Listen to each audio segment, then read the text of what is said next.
बिहार और झारखंड कौन सा पार्ट है? बिहार और झारखंड।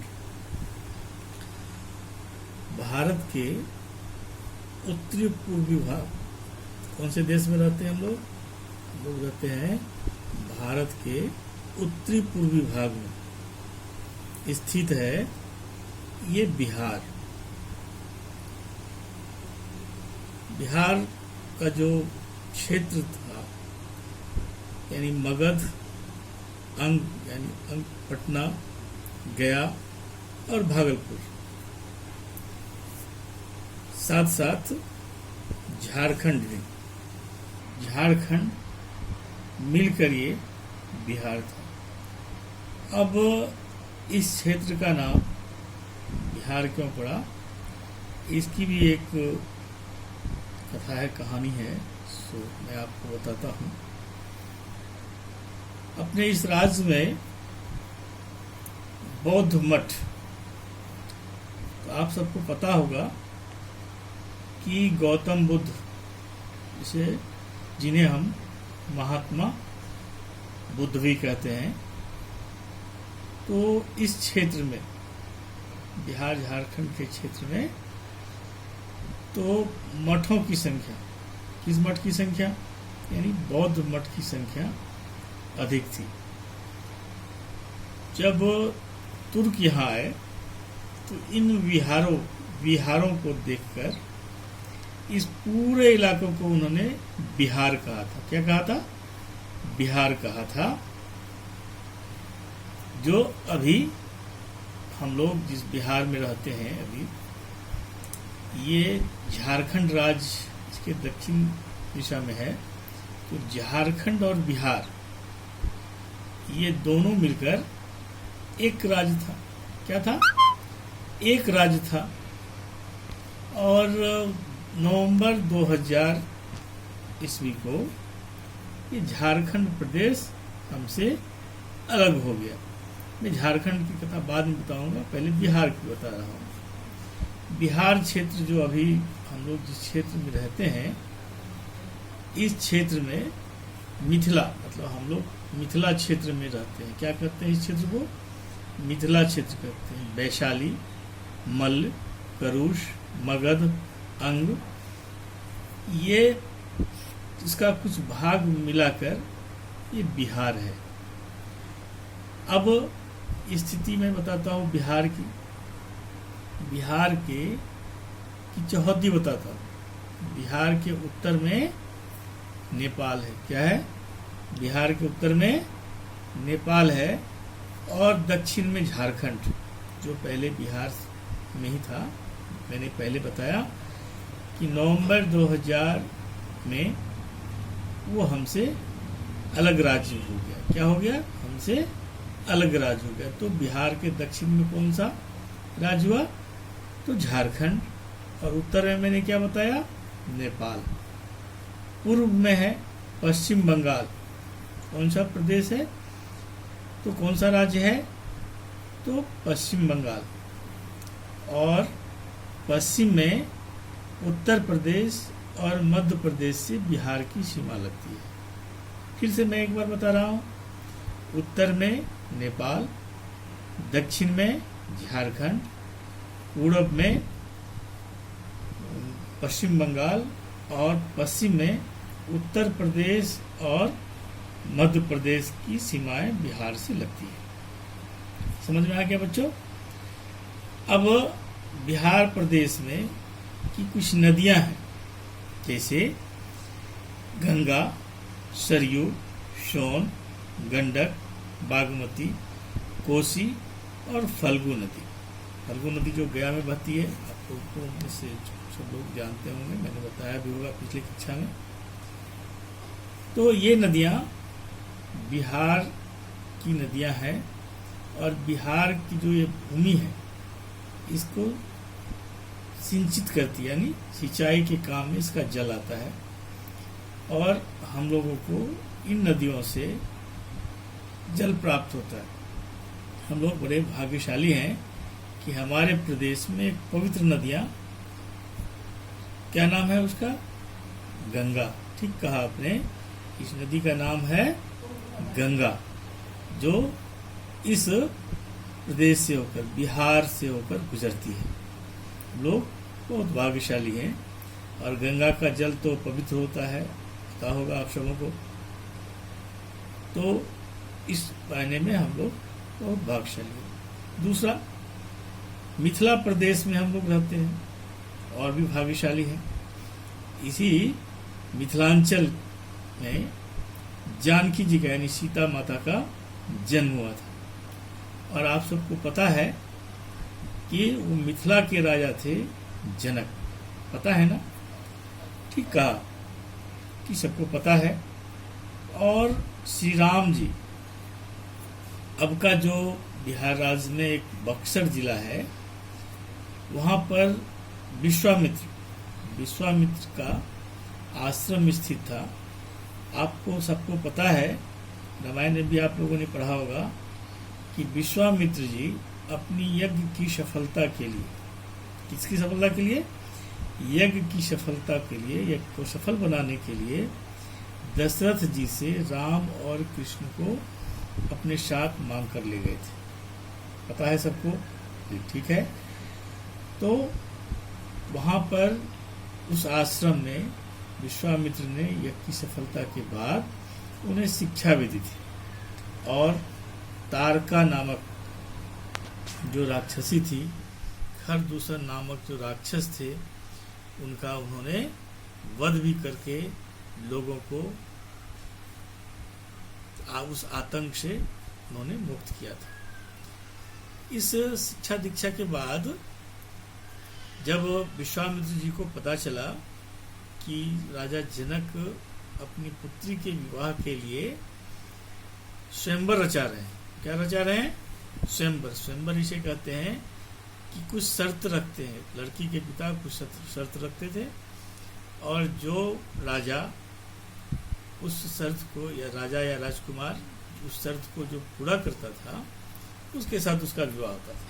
तो पहले भी मैंने स्वयंवर के बारे में पिछले कक्षा में बताया था, तो फिर से मैं इसको पुनरावृत्ति कर रहा हूँ। तो स्वयंवर उसे ही कहते हैं। तो राजा जनक ने स्वयंवर रचाया था, किसके लिए? अपनी पुत्री सीता के विवाह के लिए। राम लक्ष्मण को लेकर विश्वामित्र जी भी उस स्वयंवर में पधारे थे। और जब किसी राजा से वो शिव का धनुष हिला तक भी नहीं, तो राम ने उसे प्रत्यंचा चढ़ाने के क्रम में उस शिव के धनुष को तोड़ा, और उनका विवाह यानी राम जी का विवाह किसके साथ हुआ? तो जानकी के साथ, सीता माता के साथ हुआ। ये हम लोग जो सब जानते हैं। अब आगे चलते हैं महाभारत कथा की तरफ।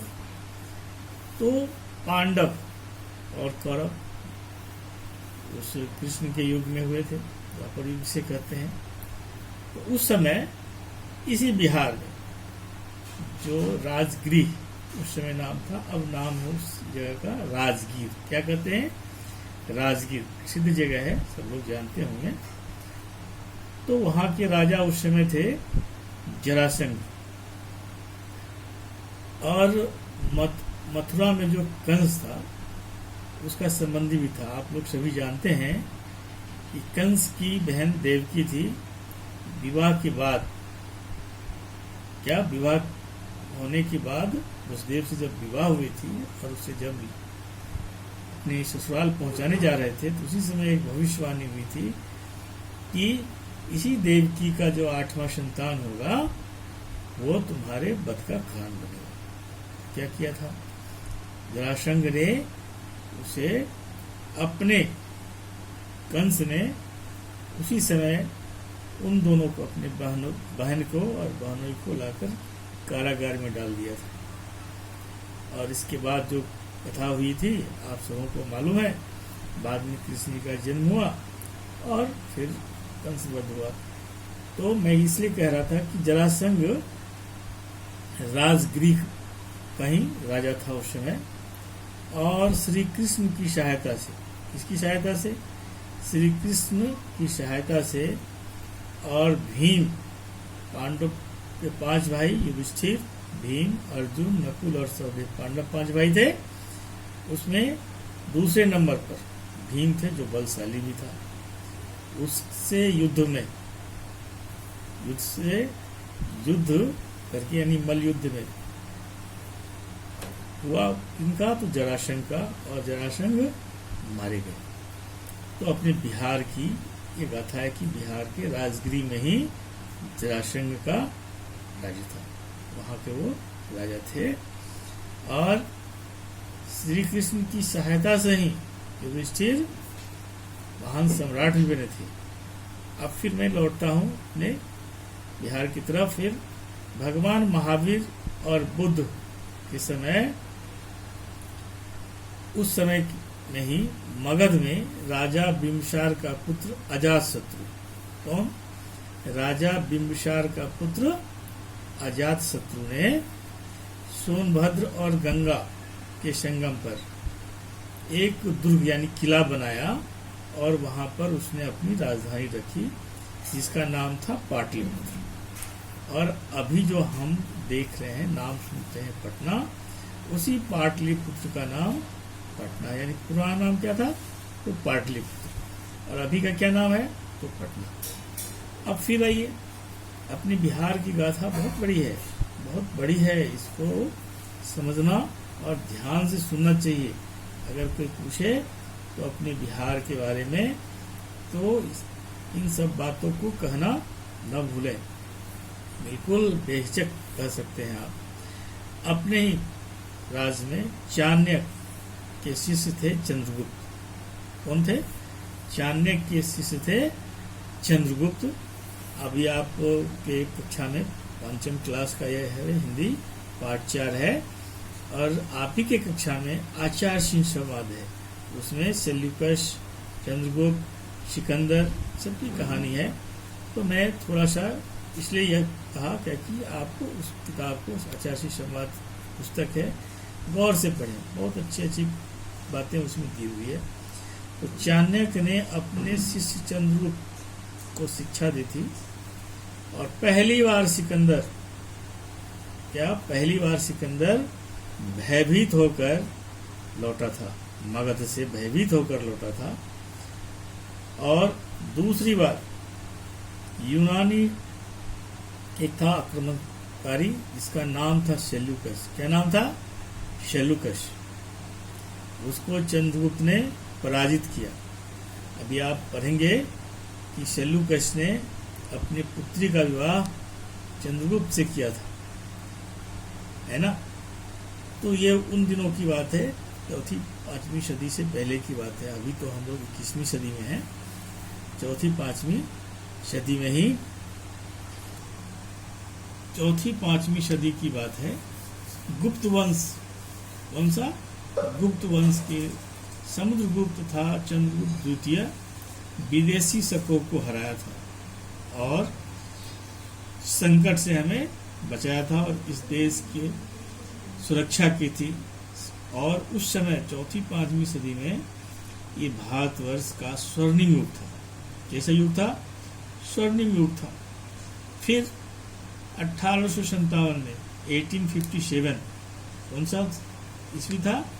तो 1857 एक क्रांति हुई थी, एक बदलाव।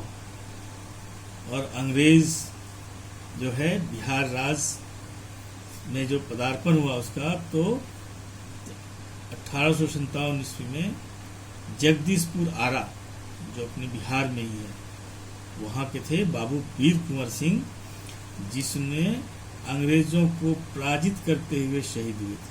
जो अंग्रेजों को पराजित करते हुए शहीद हुए थे। आज भी वीर कुंवर सिंह की गाथा हम सभी गाते हैं।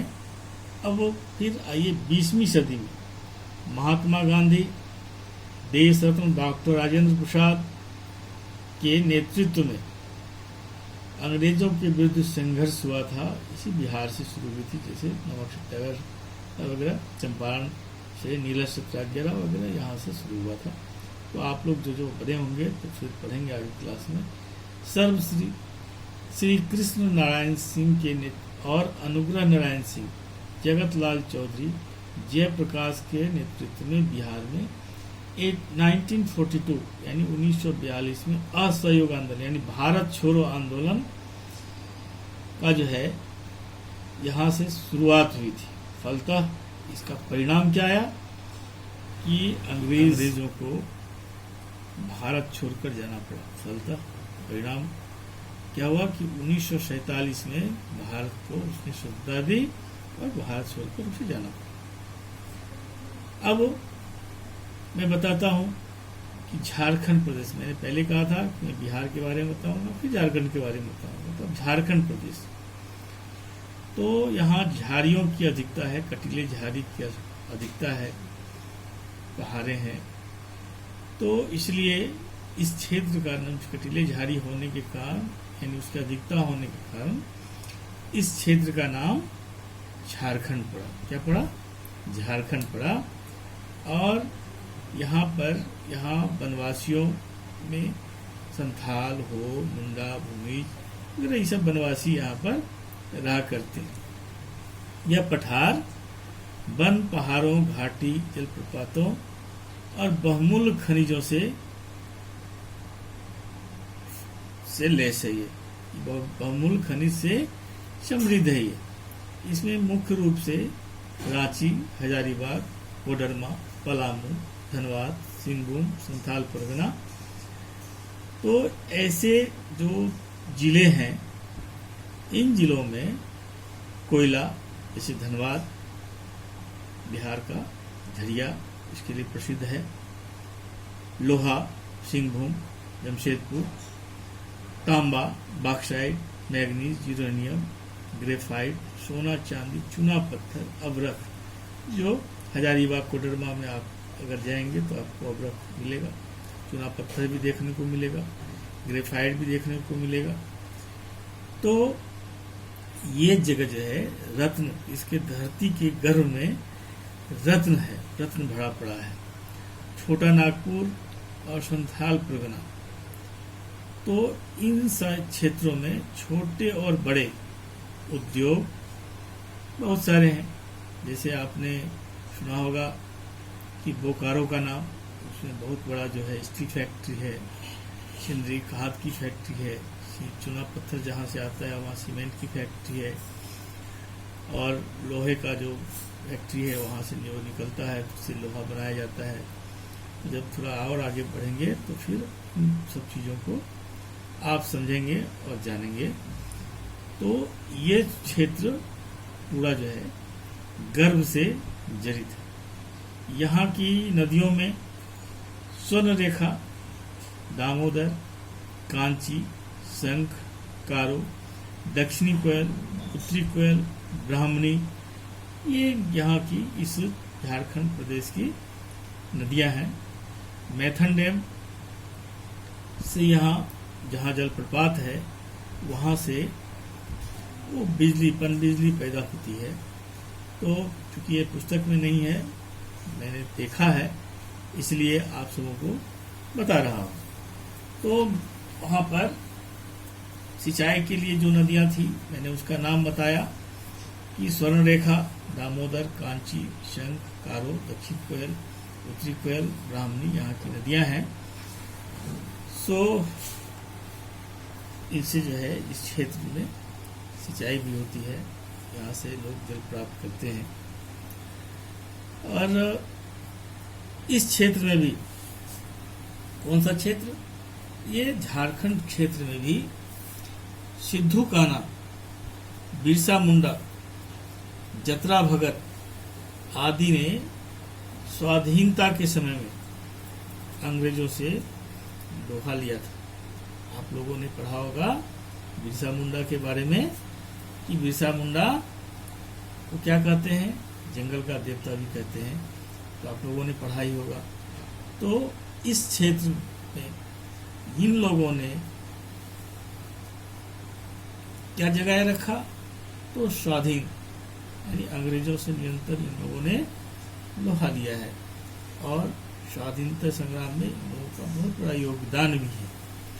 फिर पहले छोटा नागपुर का जो इलाका था, उस इलाका को चुटिया नागपुर कहते थे। क्या कहते थे? चुटिया नागपुर, लेकिन बाद में इस क्षेत्र का नाम छोटा नागपुर पड़ा। क्या पड़ा? छोटा नागपुर पड़ा। यह क्षेत्र लोक नृत्य, लोकगीत और सरल जनजाति के रूप में इसे जाना जाता है, पहचाना जाता है। साथ ही मैं ये भी कहना चाहूँगा इसी क्षेत्र में जो 3500 फीट की ऊंचाई पर नेतरहाट विद्यालय स्थित है। क्या स्थित है? नेतरहाट विद्यालय स्थित है। और इसी क्षेत्र में सबसे बड़ी बात, और इसी क्षेत्र में भगवान कौन? शंकर, बाबा भोलेनाथ, जो क्या कहते हैं? बैद्यनाथ धाम। बैद्यनाथ धाम झारखंड के क्षेत्र में है और वहीं पर स्थित है। राजाप्पा देवी, पारसनाथ पर्वत और जैन तीर्थकर पारसनाथ का प्रसिद्ध मंदिर इसी झारखंड की स्थिति में है। और झारखंड अभी निरंतर विकास की पथ पर अग्रसर है ना। आप लोगों ने इसको ध्यान से सुना। मैंने कुछ ईस्वी रखी है, कुछ सदी को रखी है। इस सब चीज़ों को ध्यान से फिर से सुना और फिर इससे प्रश्न उत्तर कुछ आएंगे। फिर मैं प्रश्नोत्तर और प्रश्न को दे रहा हूँ, आप लोग सभी जो है इसको बना कर रखेंगे।